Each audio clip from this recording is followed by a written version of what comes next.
नमस्कार, आपका स्वागत है दोस्तों।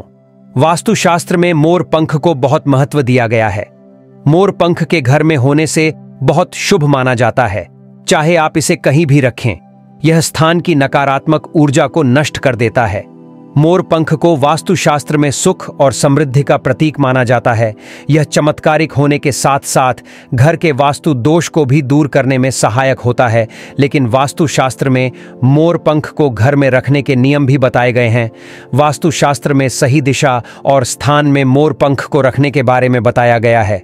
अगर आप अपने घर में मोर पंख को निश्चित स्थान और दिशा में रखेंगे तो यह घर की नकारात्मक ऊर्जा को खत्म कर देगा।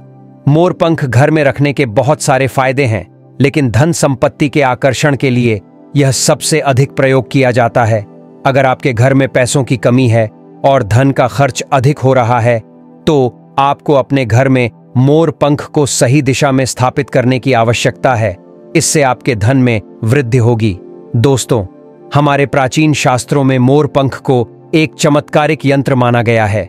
इसे तांत्रिक क्रिया में भी प्रयोग किया जाता है, जहां सम्मोहन, शत्रुनाश और बुरी शक्तियों का नाश करने के लिए इसका उपयोग किया जाता था।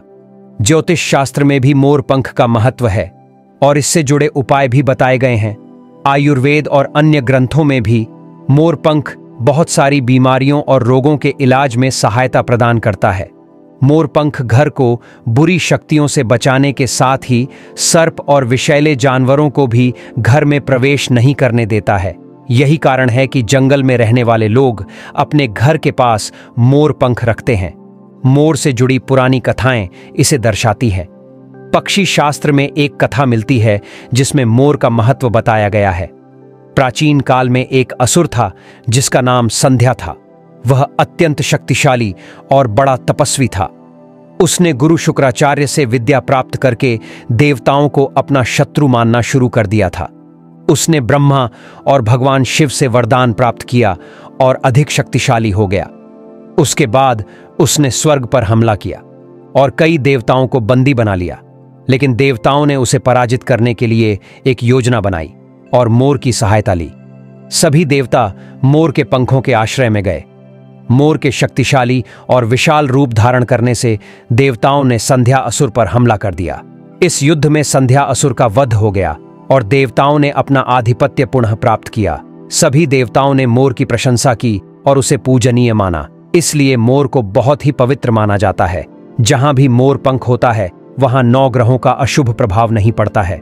दोस्तों, मोर की प्रशंसा केवल आर्षि मुनि और देवताओं तक ही सीमित नहीं होती है, बल्कि भगवान श्री कृष्ण भी इसे सराहते हैं।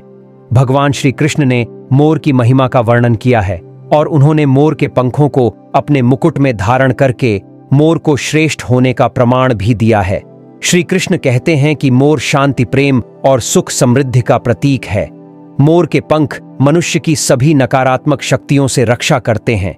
मोर को विविध देवी देवताओं के प्रतीक के रूप में भी दर्शाया गया है, जैसे कि मां लक्ष्मी, सरस्वती, भगवान श्री गणेश, भगवान कार्तिकेय और अन्य देवी देवता जिनका संबंध मोर से जोड़कर दिखाया गया है। मां लक्ष्मी, जो कि धन संपत्ति और ऐश्वर्य प्रदान करती है, उन्हें मोर के पंख बहुत प्रिय है। मां लक्ष्मी को मोर के पंख रखने से मां का प्रसन्न होती है। मां सरस्वती का वाहन भी मोर है। इसीलिए विद्यार्थियों को अपने पास मोर के पंख रखना चाहिए। आप अपने घर में बांसुरी में मोर के पंख डालकर रखें तो इससे परिवार में सुख और शांति का वातावरण निर्मित होता है। दोस्तों, हमारा घर एक मंदिर की तरह होता है। अगर इसमें रहने वाले सदस्य रोज आपस में झगड़ा करने लगे तो यहाँ का माहौल युद्ध के मैदान की तरह बदल जाता है। घर में क्लेश और झगड़ों के कई कारण हो सकते हैं। घर में नकारात्मक ऊर्जा का प्रवेश होना यह सबसे बड़ा कारण होता है। लेकिन यह जानना महत्वपूर्ण है कि यह नकारात्मक ऊर्जा घर में कहां से प्रवेश करती है और इसे दूर करने के लिए हमें कौन कौन से उपाय करने चाहिए। वास्तुशास्त्र के अनुसार प्रत्येक घर में नकारात्मक ऊर्जा फैलाने वाली चीज मौजूद होती है। इन वस्तुओं के बिना हमारा घर ठीक से चलने में असमर्थ हो जाता है। हालांकि हम इन वस्तुओं को घर से बाहर नहीं निकाल सकते हैं, लेकिन हम इस नकारात्मक ऊर्जा को अवश्य बाहर निकाल सकते हैं। इसके लिए आप मोर पंख को मुख्य द्वार के पास हवा में जोर जोर से हिला सकते हैं। इससे आपके घर की नकारात्मक ऊर्जा बाहर चली जाएगी। यदि आप रोज सुबह ऐसा करें तो आपके घर की संपूर्ण नकारात्मक ऊर्जा धीरे धीरे समाप्त हो जाएगी और आपके घर में सकारात्मक वातावरण का निर्माण होगा। अगर आप परिवार के सदस्यों की तरक्की में अड्डीडीडीएचन नहीं चाहते हैं तो अपने मुख्य द्वार के ऊपर गणेश जी की प्रतिमा रख सकते हैं और प्रतिमा की दोनों ओर मोर पंख रखें। इससे नकारात्मक ऊर्जा प्रवेश नहीं कर पाएगी। यदि आपके मुख्य द्वार का वास्तुशास्त्र के नियमों के विपरीत है तो आप मुख्य द्वार पर 3 मोर पंख रख सकते हैं। इससे वास्तु दोष समाप्त हो जाएंगे। अगर घर के सदस्यों पर ग्रहों का दुष्प्रभाव है या ग्रहों की स्थिति खराब चल रही है तो आप मोर पंख लेकर उसे गंगा जल या शुद्ध जल से घर में छिड़काव कर सकते हैं। इससे उन ग्रहों का दुष्प्रभाव कम होगा। अगर आप चाहते हैं कि यह उपाय किसी को दिखाई ना दे तो इसे ऐसे स्थान पर रखें जहां किसी की भी दृष्टि न पड़े। यह ग्रहों को शांत करने में मदद करता है। यदि घर के किसी सदस्य या बच्चे पर बुरी नजर लगी है तो सोते समय उस व्यक्ति या बच्चे के तकिए के नीचे मोर पंख रखें और दूसरे दिन उसे बहते हुए जल में डाल दें। इससे बुरी नजर उतार जाती है।